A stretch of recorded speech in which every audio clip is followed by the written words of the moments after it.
when I go into this situation where I meet people in a party or whatever, what's the first question out of people's minds, out of their mouths? What do they usually ask?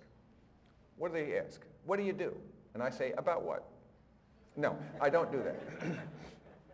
What do you do? And I know they're maybe trying to find some common ground, but maybe sometimes they're trying to size you up to see if you have enough clout, or maybe I better go on to the next person. But the interesting thing is, our culture tells us that what you do determines who you are. But the scriptures tell us that who you are should be defined by who God says you are. You see, what you do should reflect who God calls you to be. I sometimes think about it this way. If I were to ask a person at that party, tell me, who are you? That's not the right, it's like extending your left hand to offer a handshake. Try this out tomorrow, or later today, not here.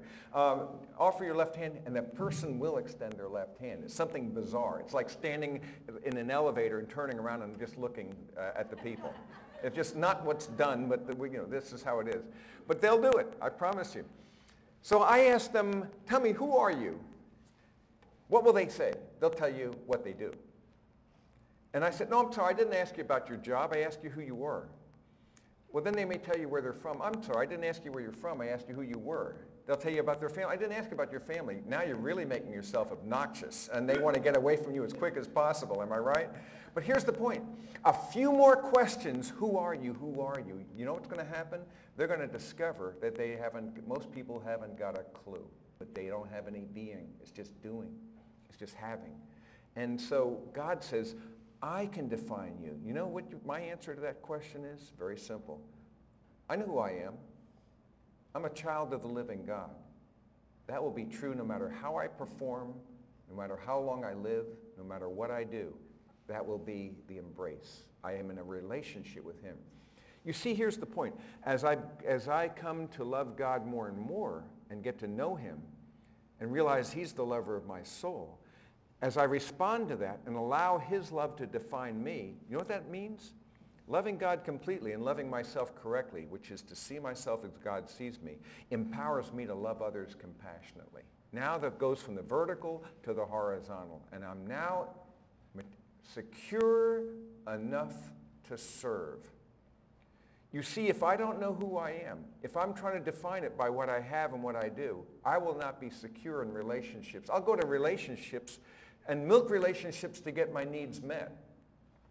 But if I know who I am, and even though it might be that if a person rejects me, I still know who and whose I am, I go into that relationship where I don't have to manipulate, but I can minister. I don't have to be a grabber, I can be a giver, because I know who I am. And I go to that relationship, and I am now empowered to love and serve them with eternal values at heart.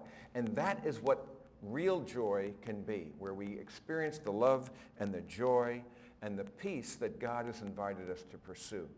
And I don't believe any person, any possession, any position, any performance will satisfy the deep longings of your heart. You were meant for him, and you'll not find it in any other place. But here's the beauty of this.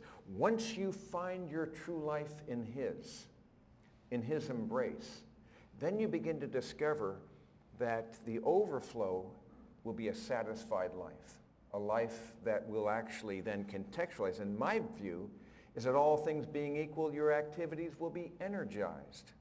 You're not going to allow them to define you, but now you will bring your being into those activities, and you'll do them with greater skill, greater excellence, greater integrity than you would have before.